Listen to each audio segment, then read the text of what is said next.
folks, Josh Knight the First here with another episode of Rider Rewind, coming to you with episode 13 of the series. Let's get right into it. So this week on Kamen Rider Geo, we've come to an episode that I've actually very much been dreading and looking forward to at the same time. We're getting another combination episode this week, and it's a combination of one of my favorite series and one of my least favorite series, which is Kamen Rider Decade and Kamen Rider Ghost. Now there's a lot to unpack in this episode because we're tackling two series at once, but also there's a couple of things that they've managed to change, nay screw up, and I'll get to those as we get to them here in the episode.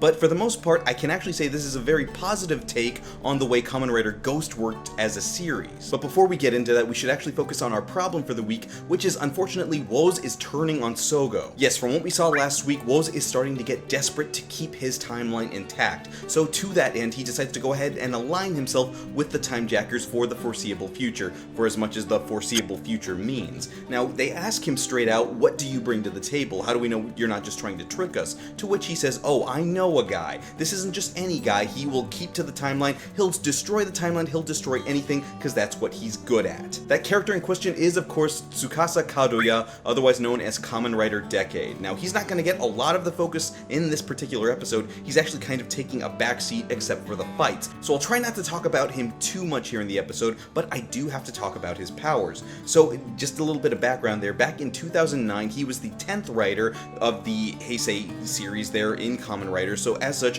his was the first anniversary show. Now, his show was meant to go ahead and be kind of this monument to the writers that had come before him, but there was a lot of things they were trying out for the first time with that series, so as such, a lot of things suffered, one of those things being, unfortunately, the story. Now, Tsukasa himself is something of an enigma. He is what the story calls for him to be. Whether it needs him to be the hero or the villain, he adapts to the story as the story sees fit. So here in Geo, we need him to be a villain. Now, you can't have a story with villains without having a story that has heroes, and thankfully this week, assisting Geo, we do have a hero character showing up who is actually doing quite a bit, who is Takeru Tenkuji, the main character from Kamen Rider Ghost. And for the most part, Ghost has the bigger portion of the focus in this episode, and it's actually a good thing. There was a lot of things I did like about Ghost, but there were a lot of things I didn't, namely the story, but for a different reason than Decade. The story there in Ghost kind of dragged out, and there were certain shining moments there in Ghost that peeked through here and there, and this episode actually encapsulates all of those in 20 minutes. Namely, one of the first things we see in this episode is that Takeru is a very helpful person.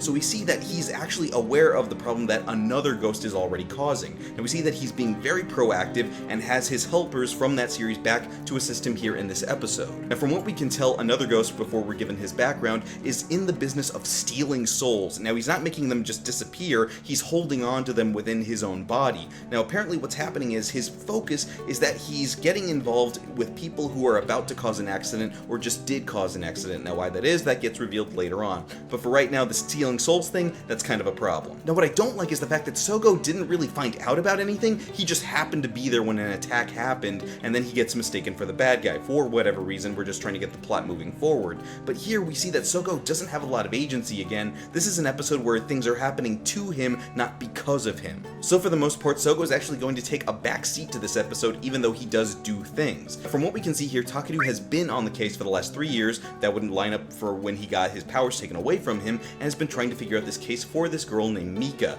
Now, from what we've been told from Mika, her brother disappeared during an event where a construction site was about to collapse on her. He disappeared, and then another Ghost was in his place. You can kind of see where the story's going from there. Now, once we do get down to the nitty-gritty of what actually happened, it's pretty obvious, but we see that got involved and actually tried to offer her brother the power of another Ghost, but he rejected it. So we see that let the beams fall on Mika's brother and then went ahead and gave him the another Ghost ride watch anyway, basically bringing him back from the dead or in a kind of zombie-like state.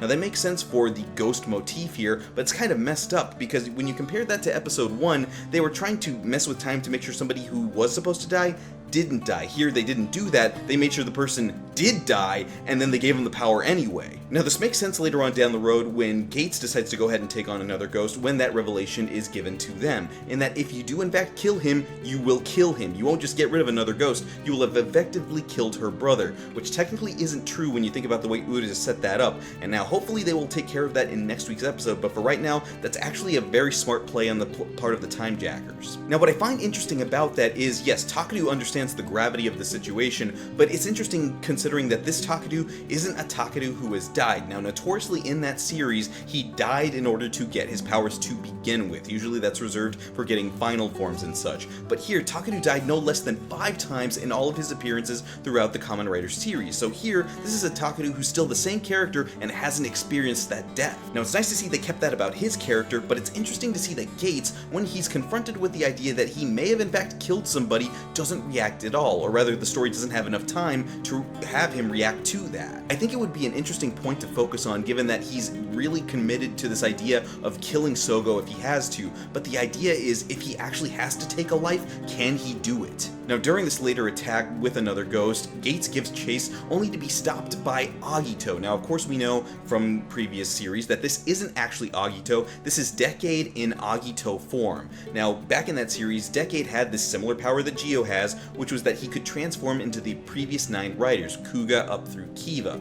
Now, we see that he's got an updated device known as the Neo Deca Driver, his original known as just the Deca Driver. The big difference here is that the Neo Deca Driver, which is on pre-sale now, has the ability to transform into all 20 riders, which actually puts him in direct competition with Geo. If Decade can still do this, why do we need Geo? But that aside, there's actually something I wanted to talk about here. Now, as a threat, he makes sense. Decade is way more seasoned, and he can take down a newbie rider very quickly. That goes without saying, but what gets on my nerves is the fact that they're doing something that actually started a very bad habit that started during Decade series, which is a problem with weaponry. Now, in Decade series, it is established that when Decade needs to transform into a previous rider's form, say if he was trying to turn into Kuga Pegasus form, he would have to do that via a form ride card, and that's how he would access to that form and that particular weapon. Here we see he's ignoring that completely, or maybe Toei's prop department is actually ignoring that, and he's using the flame sword without actually using flame form for Agito. Now, there's been other cases of this throughout Kamen Rider history. There was the Double Decade movie war where Hibiki didn't have his armed saber. We had the Heisei vs. Showa movie where Faiz was using the blaster outside of blaster form, and then there's also O's Den-O, All Riders Let's Go Kamen Rider, where they had Kiva using the Zanbat sword outside of Emperor form. Now, why they decide to do this, I'm not quite sure. Really, it would be a lot easier for them to use a different suit and a different power where they have the weapon there for it. But if it's just for the case of having them have a weapon, there's better ways of doing that instead of undoing all of the work you've already done in establishing the lore and the power set. Whew. Okay, now that I've gotten off that soapbox, let's go ahead and continue with the episode. So we see here that another ghost is still being moved forward to do these things and try and prevent things from happening, preventing these accidents, but we see that in the end that's not really going to matter. No, I'm not quoting Linkin Park, that's just what it boils down to.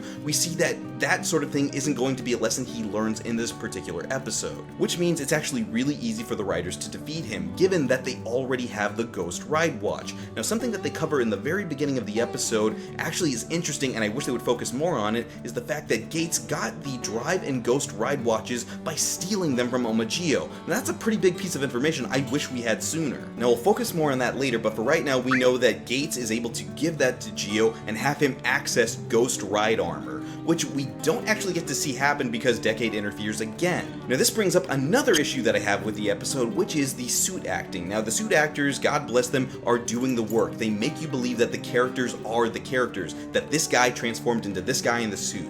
The issue here is actually with the height. We see that Hibiki has a very noticeable gap on his chest because the suit was intended for a different size actor. Now, I get it, you go with who you have available, but it's kind of obvious to see that that suit was meant for somebody not that tall. But you get over it when you see that this is mainly to show that Decade still has prowess and abilities that Geo just doesn't. Now, after using Hibiki's final attack ride card, we see that Tsukasa calls a retreat, but not before another ghost is able to separate Sougo's soul from his body. Now, we see that Takeru thankfully still has some sort of mystic power to him and is able to save Sougo's soul from being absorbed into another ghost. And that's actually where we're going to see him leading off into next week's episode, where we see more of the ghost cast returning and we see Geo get his Decade ride armor. So yeah, there's a lot in this episode. Thankfully, I see that they're focusing on the positive portions of what made Ghost a potentially good series, but it ultimately didn't turn out that way. But here, this is actually a good reflection of what that series was, which is not the same thing I could have said about Decade, because Decade's story used a lot of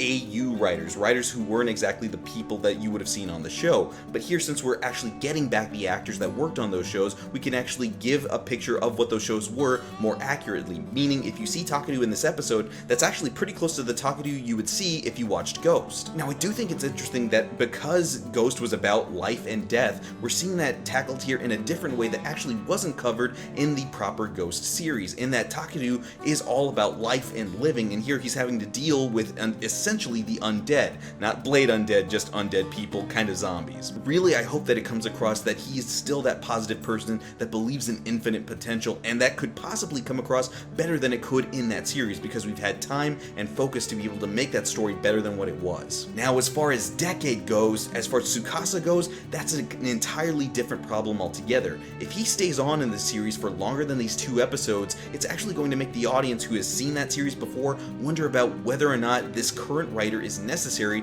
given that the past writer has had upgraded powers. Now, personally, Tsukasa is one of my favorite writers, but I wonder whether or not they're going to use him longer than just these 2 episodes. I do hope he comes back for the movie that's coming out, Heisei Generations Forever, or even the summer movie for Geo, but for right now, I think we only need him to stay the 2 episodes. Any longer than that, then he could very easily steal Sougo's thunder. But those, of course, are my thoughts on the episode. I want to hear what you guys thought in the comments below, so let's go ahead and go over a few things. First off, Gates. If he stole those ride watches from Omagio in 2068, how did Omagio get those in the first place? Secondly, Tsukasa's tenure on the show. Do you think it's okay that he just stays for the requisite 2 episodes, or would you like him to become more of a supporting cast member and stay on till the end of the show? And third, based off a trope that was there throughout Ghost, do you think that it's possible Takeru will die sometime next episode? You tell me in the comments below. And of course, during the week, you can always talk to me over on social media. On Twitter, I'm at JoshKnight1st. This has been episode 13 of Writer Rewind for episode 13 of Kamen Rider Geo, Ghost Hunter 2018.